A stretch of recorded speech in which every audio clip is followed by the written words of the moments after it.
विद्यार्थियों, पिछले व्याख्यान में हमने मनुस्मृति के द्वितीय अध्याय में महर्षि मनु ने जो इंद्रिय संयम पर बल दिया है उसके विषय में जो बताया है उस पर अध्ययन किया कि उन्होंने पुरुषार्थ चतुष्टय की प्राप्ति हेतु किस प्रकार से इंद्रिय निग्रह की आवश्यकता पर बल दिया है, इंद्रियों के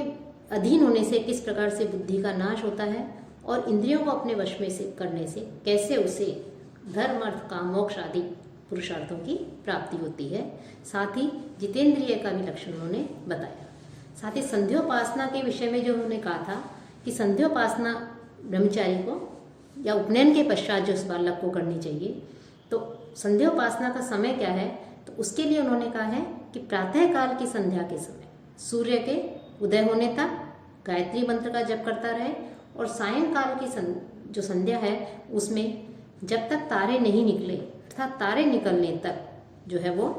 कि सायंकाल जब तक तारे न निकल जाएं तब तक बैठ करके गायत्री मंत्र का उसे जप करना चाहिए, क्योंकि प्रातःकाल संध्या में खड़े होकर गायत्री मंत्र जप करने पर रात्रि में किए हुए जो पाप कर्म है उन पाप कर्मों को व्यक्ति दूर कर देता है और सायंकाल बैठ करके संध्या करने के विषय में जो कहा गया है उससे दिन में किए गए जो पाप हैं वो नष्ट हो जाते हैं। उन पापों को नष्ट करने वाला सायंकाल संध्योपासना है। और जो व्यक्ति प्रातः और सायंकाल संध्योपासना नहीं करता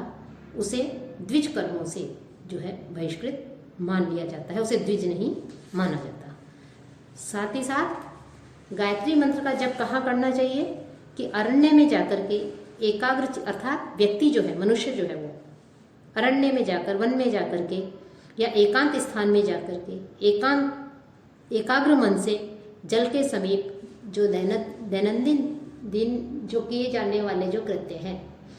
तो ऐसे प्रतिदिन किए जाने वाले जो कृत्य हैं अग्निहोत्र आदि उन कृत्यों का अनुष्ठान करके नियम पूर्वक गायत्री मंत्र का जप करें। इसके साथ ही उन्होंने महर्षि मनु ने ये बताया है कि जो अध्ययन के लिए उपनयन संस्कार के पश्चात जो बालक आता है, ब्रह्मचारी जो बालक आता है,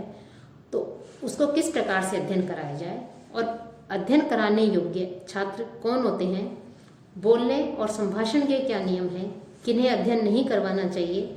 अमर्यादित पठन पाठन से किस प्रकार की हानि होती है, विद्यादान की किस प्रकार से विफलता होती है सफलता होती है, इसके विषय में बताते हुए वो कह रहे हैं कि पढ़ाने योग्य अध्यापन कराने योग्य कौन छात्र हैं, तो उनके लिए कह रहे हैं। और ये महत्वपूर्ण श्लोक भी है कि आचार्य पुत्र है शुश्रूषु ज्ञानदो धार्मिक है शुचि आप्त शक्तो अर्थदः साधु स्वाध्याप्यो दश धर्मतः। कि आचार्य पुत्र है कि आचार्य का पुत्र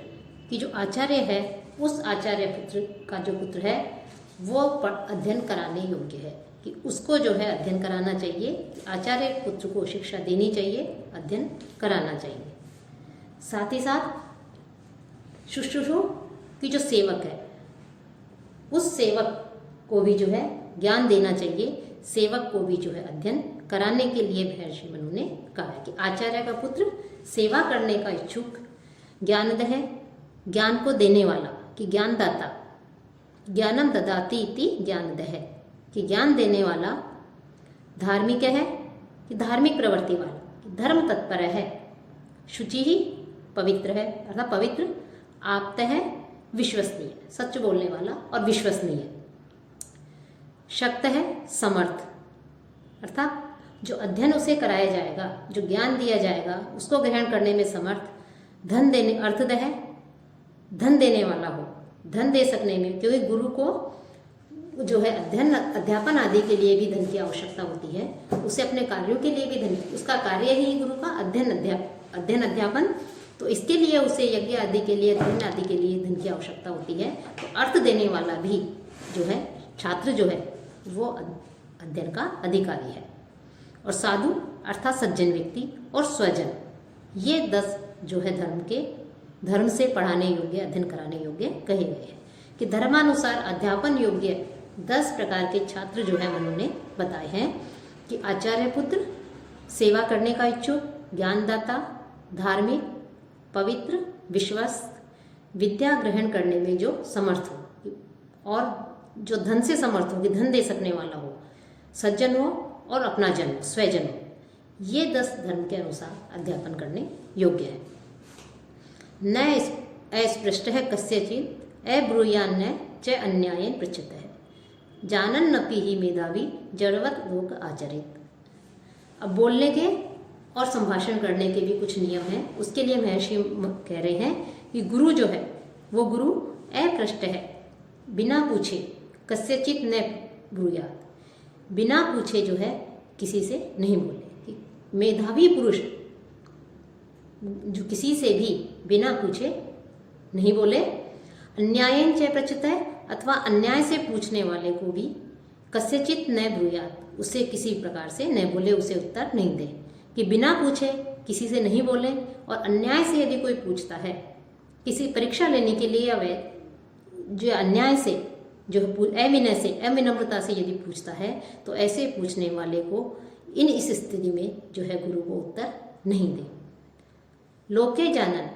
और उसे उस विषय, जिस विषय में वो पूछ रहा है उस विषय का ज्ञान है, बुद्धिमान है, तो बुद्धिमान होने पर भी जड़वत आचरे, जड़ के समान वो आचरण करे कि उसे ज्ञान है उसका वो, लेकिन जो अविनम्रता से, अविनयशीलता से यदि पूछे, तो ऐसे अन्याय से पूछने वाले को भी गुरु जो है, यद्यपि उसे ज्ञान है, बुद्धिमान है, लेकिन फिर भी संसार में गूंगे के समान रहे, अर्थात उसे उसका उत्तर नहीं दे, उसे नहीं बताए। क्यों नहीं बताए? अन्यायेन च यह प्राह यह च अधर्मेण पृच्छति तयो अन्यतरः प्रीति विद्वेषम व अधिगच्छति। कि अन्यायेन यह प्राह, जो अन्याय से बताता है, यह च अधर्मेण पृच्छति, और जो अधर्म से पूछता है, अर्थात बुद्धिमान पुरुष के लिए कह रहे हैं कि बुद्धिमान पुरुष को चाहिए कि वह बिना पूछे किसी को कुछ नहीं बताए, और अन्याय से पूछने वाले को भी उत्तर नहीं दे, और वो जानता हुआ भी जो है संसार में मूर्ख की तरह रहे। क्योंकि अन्यायेन यह प्राह, कि जो अन्याय से बताता है, और यह अधर्मेण पृच्छति, और जो अधर्म से पूछता है, तयो उन दोनों में से अन्य तरह प्रति व विद्वेष, उन दोनों में से या तो एक की मृत्यु हो जाती है, या आपसी शत्रुता में को वो प्राप्त होते हैं, अधिगच्छति प्राप्त होते हैं, या उनमें आपस में शत्रुता हो जाती है। अर्थात जो मनुष्य न्यायपूर्वक कहता है, अथवा जो धर्म मार्ग का अतिक्रमण करता है, करके पूछता है, उन दोनों में से या तो किसी एक की मृत्यु हो जाती है, या दोनों में शत्रुता हो जाती है, विरोध हो जाता है। इसलिए अन्याय से तथा अधर्म से न तो किसी से कुछ कहना चाहिए और न ही पूछना चाहिए। तो यहाँ पर इस प्रकार से जो है मनु ने अमर्यादित पठन पाठन से किस प्रकार की हानि होती है उसके विषय में बताया। साथ ही जो शिष्य है, वो शिष्य धार्मिक हो, धनवान और सेवा करने वाला हो। यदि वो शिष्य धार्मिक, धनवान और सेवा करने वाला नहीं हो, तो उसे विद्या नहीं पढ़ानी चाहिए। कि यदि धर्म के प्रति जिसकी आस्था नहीं है, जो शिष्य धार्मिक नहीं है तथा धनवान भी नहीं है, और जो धर्म पूर्वक सेवा या जो गुरु के प्रति सेवा भाव कि उसके मन में भावना है वो नहीं है, धनादि का भी अर्पण आचार्य के लिए नहीं करता है, गुरु की सेवा नहीं करता है, तो ऐसे पात्र को, ऐसे व्यक्ति को जो है आचार्य अपनी शिक्षा नहीं दे, उसे आचार्य कभी भी नहीं पढ़ाए। क्योंकि इस प्रकार के व्यक्ति को दी गई विद्या वैसे ही व्यर्थ हो जाती है जैसे जो ऊषर भूमि है, बंजर भूमि है, उस भूमि में बोया गया, उस भूमि में डाला गया बीज निष्फल हो जाता है। उसी प्रकार से अपात्र को दी गई विद्या भी व्यर्थ जाती है, नष्ट हो जाती है। इसलिए जो वेद पाठी है, उसका विद्या के साथ ही वेद को जानने वाला है, विद्वान व्यक्ति है, यदि कोई उसे इस प्रकार का सुयोग्य पात्र नहीं मिल रहा है जिससे वो जो है ज्ञान दे, शिक्षा दे, तो ऐसे वेद पाठी का, ऐसे व्यक्ति का, ऐसे विद्वान व्यक्ति का, ब्रह्म ज्ञानी का, वेद ज्ञानी भले ही अपनी विद्या के साथ उसकी मृत्यु हो जाए, मर जाए, लेकिन घोर संकट में भी, विपत्ति में भी जो है, जो विद्या का अधिकारी नहीं है, ऐसे व्यक्ति को जो है विद्यादान नहीं दे। वह अर्थात ऊषर भूमि में जैसे बीज डालने का कोई जो है उसका फल नहीं निकलता, वो निष्फल होता है, उसी प्रकार से कुपात्र को भी यदि शिक्षा दी जाए,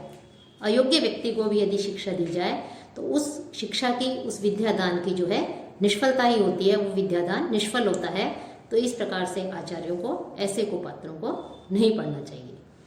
और विद्या ने क्योंकि साथ ही ब्राह्मण जो है उसके लिए मूर्त स्वरूपा जो विद्या है उसके लिए कहते हुए कह रहे हैं कि विद्या ने किसी ब्राह्मण के पास आकर के कहा कि मैं तेरी की जो है लक्ष्मी हूँ या मैं तेरा खजाना हूँ और मेरी रक्षा करो।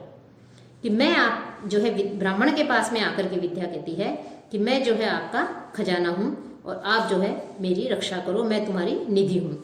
लेकिन किसी निंदा को तुम मेरा दान मत करना। कि विद्या जो है द्विज के समीप, ब्राह्मण के समीप आकर के बोलती है कि मैं तुम्हारी निधि हूँ और मेरी रक्षा करो, लेकिन कभी भी किसी निंदा करने वाले को, निंदक को तुम मेरा दान अर्थात विद्या दान मत करना, और जब तुम ऐसा करोगे तभी मैं शक्तिशालिनी बनूंगी, शक्ति वाली बनूंगी। और तुम जिसे पवित्र और नियमित ब्रह्मचर्य का पालन करने वाला समझो,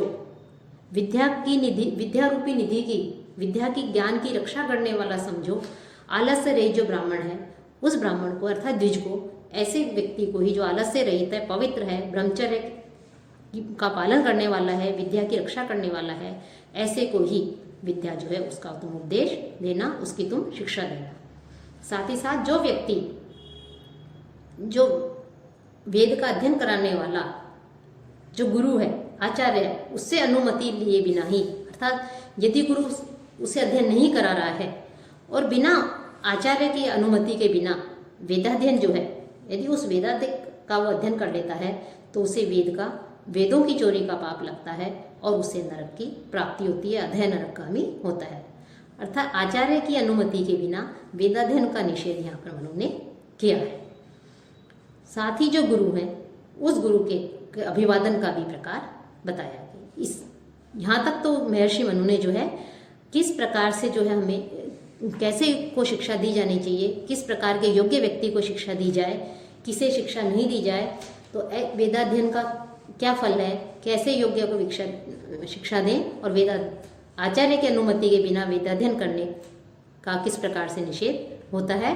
आचार्य की अनुमति के बिना वेदों का ज्ञान प्राप्त करने पर वेदों की चोरी का पाप लगता है, अध्ययन नरकगामी होता है, इसके विषय में महर्षि मनु ने बताया। अगले व्याख्यान में हम जो अभिवादन विधि है कि गुरु आदि जो हैं, जो गुरुजन आदि हैं, बड़े हैं, उनके प्रति किस प्रकार से श्रद्धा रखते हुए उनका अभिवादन करें, उसके विषय में जो है अभिवादन विधि के विषय में चर्चा की जाएगी।